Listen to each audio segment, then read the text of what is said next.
Let's just dive right into this matchup because I did not have the 76ers winning this game, and I definitely didn't expect the outcome once the Miami Heat were up by 12 points at the half. So it was looking like Miami was going to win, but then the Sixers ended up rallying into a comeback, and they ended up winning 105 to 104. Everyone shot really poorly in this game. Like on both sides. They played significantly less better than what I thought they would be playing. So Joel Embiid, he ended the game 6 of 17 from the field. 9 of his points were from free throws, and he took 10 of them. Now, Batum was really like the highlight for the Sixers in this game. He ended the game 7 of 12, 6 of 10 from 3, and 20 points. And he was really, really good for the Sixers and a very important piece for them in this win, coming off the bench and playing 20 minutes. Now, Tyrese Maxey was a little bit underwhelming in this play-in game. He was 6 of 16 from the field and 1 for 6 from 3. And again, really underwhelming. I thought that Tyrese Maxey was going to have a much better game going into the play-in, especially having Joel Embiid, but that turned out, especially playing at home as well, but that turned out being the exact opposite, so that's unfortunate for him. Kyle Lowry also played pretty poorly in this game, 3 of 10 from the field, 1 of 5 from 3 with 7 points. Buddy Hield also didn't really play well, 3 of 8 from the field, 1 of 5 from 3 for 7 points. Tobias Harris, 4 of 10 from the field with 9 points.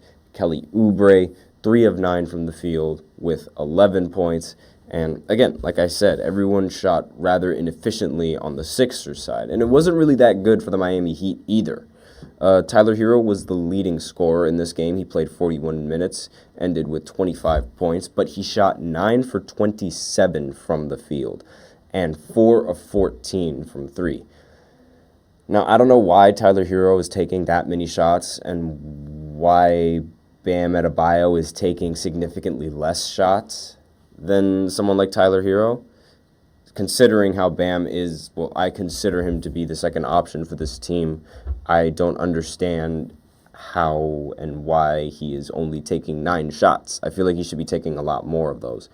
Maybe it was because like the game plan was sort of to focus him on stopping Joel Embiid, but I really think like you also need to like consider what could happen on the offensive side of the ball if your team needs it. And I feel like he should be taking more shots than he does. And he's going to have to end up taking more shots than he normally does in this next play-in matchup because Jimmy Butler, he ended the game with 19 points, 5 of 18 from the field. And in the second half, he wasn't really doing much. Like, he wasn't really doing those signature Jimmy Butler runs late in the game where he'd like just shuts the whole game, shuts the whole stadium down, shuts the whole basketball court down, and they end up winning. That's not what happened in this game. And is playoff Jimmy a myth? That's what I keep saying. That's what I kept on saying in the beginning before the play-in tournament even started. And unfortunately, Jimmy Butler, it was revealed later that he had has an MCL injury. That's what the X-rays revealed after his game, his MCL injury in his knee. The injury it's going to sideline Jimmy Butler for 4 weeks. Therefore, he's going to miss the playoffs entirely. And, well, not miss the playoffs entirely. He's going to miss the next play-in game because we're not entirely sure if they could make a run and go pretty far. We have no idea how the playoffs are going to play out. But as of right now, he is not good enough to play in the next game where they match up against the Bulls and the Hawks. And this was the same story that happened with Zion and the Pelicans. Literally almost the exact same story. And the only real difference is that Zion played phenomenally in the game, and Jimmy Butler didn't really play that well compared to Zion. I mean, 40 points, it's really difficult to beat 40 points. And it's again, I did not have the Miami Heat losing this game, but now they're forced to play an elimination game. This could cost them their entire season, and they can't play it without Jimmy Butler. And this is this is sort of like falling directly flat on my face. If you guys remember from the previous podcast, if you guys tune in, I mentioned how I don't think that the Bulls or the Hawks have any kind of chance of making the playoffs this year. And now I've just been proven wrong, because the Bulls, like, they legitimately have a shot at beating the Miami Heat without Jimmy Butler now, officially, like, allowing them a chance to, like, play as the 8th seed. And wow, like, who would have thought? And not only that, like I mentioned before, there's going to be DeAndre DeRozan in the stands, and she was at the Raptors away game in the play-in, if I remember correctly, and she was sort of the player not the player, geez. She was the fan that stood out and disrupted the Raptors with their free throws. So she could definitely do this again to the Miami Heat, which might be a little bit more dangerous because people in Miami are not as, let's say, nice as the people in Canada. And it would be really funny if it happens again. Like, it'll be, oh my gosh, this little kid is just, this toddler is just aggravating the team and completely throws them off. But back to the Sixers and Miami Heat matchup. Again, like, the game was really close. The final score was 105-104. Mainly because a lot of the players were playing worse than they usually do. But, like, again, I really was not expecting this win coming in from the Sixers. So now that the Sixers have won, they get to play the New York Knicks in the first round of the playoffs. And honestly, I have the Knicks winning this game in 4 games. That's how confident I am with this Knicks team. I think that they have exactly what it takes to sort of beat, excuse me for moving out of the camera. They have exactly what it takes to beat Joel Embiid and to beat this team.